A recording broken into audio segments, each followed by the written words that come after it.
Au nom du Père, du Fils et du Saint-Esprit. Amen. Christ est ressuscité. En vérité, il est ressuscité. Avec la crise que nous traversons, cette pandémie de la Covid-19, les autorités ont donc pris cette décision qui fait qu'au-delà de 10 km, nous ne pouvons pas nous retrouver. Et donc, c'est par YouTube que je vais essayer de communiquer avec vous autour de l'évangile de ce jour, de ce dimanche 11 avril. L'évangile est tiré de Saint Jean, au chapitre 20, les versets 19 à 31, que je vous lis. C'était après la mort de Jésus, le soir venu, en ce premier jour de la semaine, alors que les portes du lieu où se trouvaient les disciples étaient verrouillées par crainte des Juifs, Jésus vint et il était là, au milieu d'eux. Il leur dit : « La paix soit avec vous. » Après cette parole, il leur montra ses mains et son côté. Les disciples furent remplis de joie en voyant le Seigneur. Jésus leur dit de nouveau : « La paix soit avec vous. De même que le Père m'a envoyé, moi aussi, je vous envoie. » Ayant ainsi parlé, il souffla sur eux et il leur dit : « Recevez l'Esprit Saint. À qui vous remettrez ses péchés, ils seront remis. À qui vous maintiendrez ses péchés, ils seront maintenus. » Or, l'un des 12, Thomas, appelé Didyme, c'est-à-dire jumeau, n'était pas avec eux quand Jésus était venu. Les autres disciples lui disaient : « Nous avons vu le Seigneur. » Mais il leur déclara : « Si je ne vois pas dans ses mains la marque des clous, si je ne mets pas mon doigt dans la marque des clous, si je ne mets pas la main dans son côté, non, je ne croirai pas. » 8 jours plus tard, les disciples se trouvaient de nouveau dans la maison et Thomas était avec eux. Jésus vient alors que les portes étaient verrouillées et il était là au milieu d'eux. Il dit : « La paix soit avec vous. » Puis il dit à Thomas : « Avance ton doigt ici et vois mes mains. Avance ta main et mets-la dans mon côté. Cesse d'être incrédule, sois croyant. » Alors Thomas lui dit : « Mon Seigneur et mon Dieu. » Jésus lui dit : « Parce que tu m'as vu, tu crois. Heureux ceux qui croient sans avoir vu. » Il y a encore beaucoup d'autres signes que Jésus a faits en présence des disciples et qui ne sont pas écrits dans ce livre. Mais ceux-là ont été écrits pour que vous croyiez que Jésus est le Christ, le Fils de Dieu, et pour qu'en croyant, vous ayez la vie en son nom. Acclamons la parole de Dieu. Louange à toi, Seigneur Jésus. Voilà, mes amis, ce texte d'évangile qui nous est proposé par notre Église et par toutes les églises pour ce dimanche 11 avril. Un texte qui est très étonnant à plusieurs titres. D'abord, nous sommes tous focalisés sur la personne de Thomas en disant « cet homme ne croit pas ». Or, le texte est scindé en deux parties. Il y a la première partie où le Seigneur apparaît aux disciples alors que Thomas est absent, et puis la deuxième partie où Jésus apparaît aux disciples avec la présence de Thomas. Et dans les deux cas, il nous est dit que les portes étaient fermées, que les portes étaient verrouillées. Et dans la première partie, il est précisé, elles étaient verrouillées car ils avaient peur des Juifs. Et que dit Jésus la première fois qu'il vient ? Il leur dit « Shalom ». La paix soit avec vous. La paix soit avec vous. Et ce mot shalom, cela veut dire à la fois la paix, mais cela veut dire aussi l'entièreté. Cela veut dire également l'achèvement, l'accomplissement. Ainsi, quand Jésus leur dit shalom, il ne leur dit pas simplement soyez en paix, soyez dans la paix, mais il leur dit soyez accomplis, soyez achevés, soyez dans votre entièreté. Désormais, vous n'êtes plus des êtres fissurés. Le rideau du temple qui fermait entre le saint et le saint des saints, autrement dit, entre symboliquement le monde de Dieu et le monde des hommes, ce rideau du temple a été déchiré.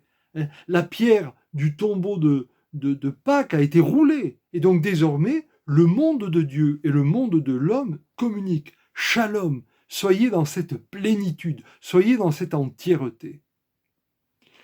Et dans la deuxième partie du texte, on nous dit alors que Thomas était absent et il apparaît. Et ce Thomas, le texte nous dit plus précisément, on l'appelait Didyme, ce qui veut dire le jumeau.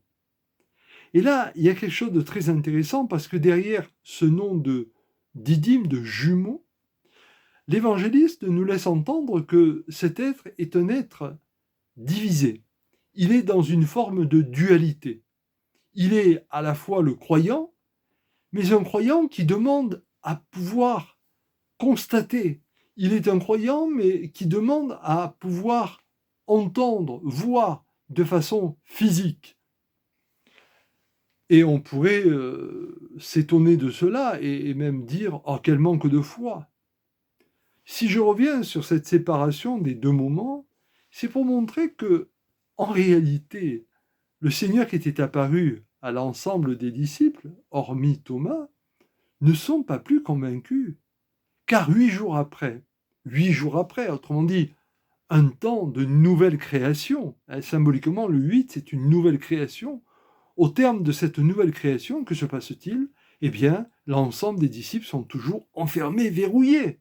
Ils n'ont pas plus avancé que 8 jours avant. Autrement dit, nous sommes focalisés sur la personne de Thomas, mais l'ensemble du groupe des disciples sont comme tétanisés. Et donc, oui, Thomas est réellement celui qui va exprimer son incrédulité d'une certaine manière, mais l'ensemble du groupe de disciples est d'une certaine façon dans cette même incrédulité. Et là alors, Thomas devient un peu cette icône de l'incrédulité, mais comprenons que c'est l'ensemble du groupe qui est assez vacillant, qui est paralysé par la peur, cette peur que nous connaissons aujourd'hui au travers du Covid, cette peur que nous connaissons tous lorsque nous sommes confrontés à des difficultés, à des échecs, cette peur que nous connaissons tous face à la mort, cette peur que nous connaissons face à la souffrance, cette peur qui nous étreint tous et qui est, d'une certaine façon, inhérente à notre condition de finitude. Et le Seigneur disant « Shalom, la paix soit avec vous », ce qu'il réitère dans la deuxième partie du texte, c'est une façon de nous interpeller, de nous interroger. Si vous êtes croyant, comment êtes-vous dans l'entièreté du saisissement de la bonne nouvelle « Je suis ressuscité » ? Et donc, comment pouvez-vous rester d'une certaine manière un peu croyant, un peu vivant, mais de l'autre complètement dans la mort, paralysé par vos peurs. Shalom, la paix soit avec vous, soyez dans l'entièreté, soyez dans l'achèvement de la foi. Et c'est là donc qu'intervient cette rencontre avec Didyme, avec Thomas, avec ce jumeau qui est donc dans une sorte de division. Et le Seigneur l'invite à toucher ses plaies, et ce faisant, il nous laisse entendre que le ressuscité est celui qui porte dans son être tout ce qui a constitué sa vie ici-bas, en cette incarnation, tout ce qui a constitué son temps aussi de blessures, de passion et de mort, puisqu'il porte encore les stigmates de cette passion, et pourtant il est le ressuscité. Ainsi, on voit bien que lorsque nous allons vers la résurrection, lorsque nous allons à la rencontre du Seigneur, eh bien, nous y allons avec tout ce qui a constitué notre vie. Et on ne peut pas faire l'économie de ce que l'on a traversé. Dès lors, pour être véritablement dans cette entièreté, dans cet achèvement dont parle le Seigneur, il faut que nous vivions dès à présent comme des ressuscités et ne pas attendre l'ultime de la fin de notre chemin pour que, enfin, nous soyons dans un mouvement résurrectionnel. C'est dès maintenant qu'il nous faut ressusciter. C'est dès maintenant qu'il nous faut entrer dans cette entièreté de la foi.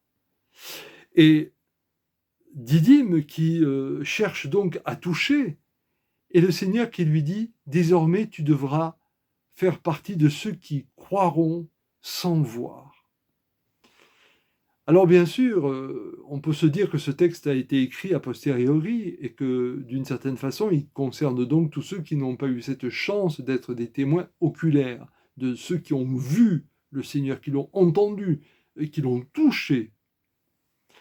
Mais cette précision apportée par le texte, précision donc qui est définie par le Seigneur, cette précision, elle va au-delà. En réalité, elle nous fait comprendre que toucher le Seigneur, toucher ses plaies, c'est d'une certaine manière rapetisser le Christ. C'est le ramener uniquement à la personne de Yeshua, celui qui a souffert. Mais le Christ est au-delà de Yeshua. Il a été révélé dans la personne de Jésus. Il a été révélé dans la personne de Yeshua. Mais ce Christ ressuscité désormais va embraser l'ensemble de l'univers et il va passer par nos propres incarnations. Il va passer par nos propres histoires. Il nous demande donc d'être des témoins de sa réalité, des témoins de sa présence.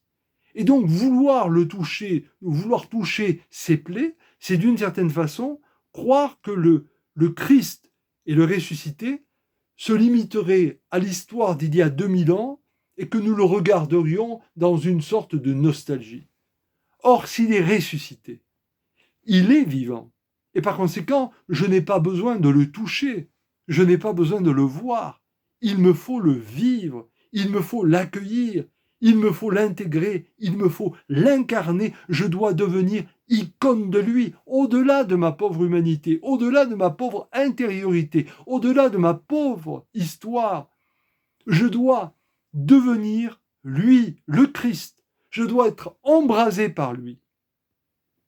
Ainsi, quand le Seigneur réitère cette prière, la paix soit avec vous, il nous invite ainsi profondément à entrer dans cette entièreté où il n'y aura plus d'un côté notre humanité grelottante des peurs, et puis de l'autre, cet être divin vers lequel nous irions, mais il y a un saisissement qui fait que je deviens comme Jésus, je deviens l'homme qui peu à peu s'élève vers sa dimension divine. Oui, nous sommes appelés à la déification. C'est cela que nous indique ce texte. Et la déification, mes amis, ce n'est pas un vain mot, ce n'est pas un mot éthéré. On parle souvent dans les églises de la sanctification, de devenir des saints, mais ce mot est tellement galvaudé que finalement, on n'ose plus en parler. Et dans la tradition orthodoxe, il y a ce mot qui est peut-être beaucoup plus intéressant dans sa portée, la déification. La déification, mes amis, cela veut dire que, oui, nous sommes des humains marqués par le sceau de la finitude, oui, nous sommes des humains marqués par la blessure du péché, quand bien même nous avons été baptisés, quand bien même nous avons rencontré le ressuscité, quand bien même nous le proclamons dans notre foi, mais nous sommes toujours marqués par cette blessure du péché. Mais la déification, c'est l'affirmation que, au-delà de cette situation de péché, au-delà de notre situation de finitude, nous sommes déjà sur le chemin qui nous entraîne à devenir ces êtres accomplis, ces êtres réalisés de façon exponentielle. Ce qui veut donc dire que notre humanité, notre incarnation, notre histoire, notre création est une création, une humanité, une histoire dont l'inachèvement nous dit qu'il y a un plus d'être à découvrir. Et que la résurrection, c'est de rentrer de plus en plus dans ce mystère immense de la vie qui nous appelle, qui nous fait signe et qui nous oblige à regarder autrement le temps que nous traversons. C'est là alors que vont pouvoir se décliner ces termes de dignité, ces termes de solidarité, ces termes de tolérance, mais non pas dans une sorte d'humanisme, mais parce que chaque fois que nous allons vivre la tolérance, l'humanisme de la solidarité, l'humanisme du pardon, nous allons vivre la réalisation du divin en nous. Ainsi, nous allons entrer dans cette plénitude de nous-mêmes. Nous allons entrer dans cette entièreté de nous-mêmes. Et le shalom, ce ne sera pas simplement une paix en termes de non-existence d'une guerre, mais ce sera véritablement le sens profond de la miséricorde, du pardon, le pardon qui étymologiquement nous ramène au don parfait, c'est-à-dire à la source première, c'est-à-dire au Père, Abba, Père. Et le Seigneur le dit dans l'Évangile, comme le Père m'a envoyé, moi aussi je vous envoie. Désormais donc, cette source, ce Père qui a envoyé son Fils en Yeshua, nous envoie chacune, chacun, en tant que fils, en tant que fille. Et dès lors, il n'est plus question pour nous de savoir si on va pouvoir toucher les plaies ou pas du Seigneur. En réalité, ce Seigneur est totalement dans le saisissement de nous-mêmes. Et dire « Christ est ressuscité, en vérité il est ressuscité » nous interroge. Comment vis-tu la résurrection dans ton travail, dans ton foyer, dans ton couple, dans tes amitiés? Comment vis-tu la résurrection? Comment vis-tu le ressuscité? Comment permets-tu toujours un devenir, un avenir, une ouverture, une espérance? Oui, mes amis, c'est tout cela que comporte ce texte de l'évangile de Saint Jean. Alors, ne regardons pas avec condescendance Thomas, il n'est que la figure emblématique et symbolique de ce que nous sommes les uns les autres dans nos dualités, mais regardons-le comme celui qui, étant invité à s'unifier, nous interroge sur notre désir profond de nous unifier en Dieu par le Christ. Ainsi, nous entrerons alors dans le temps de la joie, dans le temps de l'espérance. Et quand bien même nous traversons cette pandémie de la Covid, quand bien même nous traversons des crises sociales, économiques, quand bien même on nous parle de la Birmanie avec des morts, de telle ou telle région dévastée, oui, tout cela existe. Mais face à cela, pour être responsables en ce monde, nous devons être dans l'entièreté. Et l'entièreté passe par la prière, l'entièreté passe par la louange, l'entièreté passe par l'Eucharistie et l'entièreté passe par l'engagement éthique jour après jour. Mes amis, soyons dans cette foi au ressuscité. Quittons les vieilles croyances de la religion que l'homme s'est bâtie depuis toujours. Vivons dans l'entièreté du Christ. Et ce mot de résurrection sera notre printemps.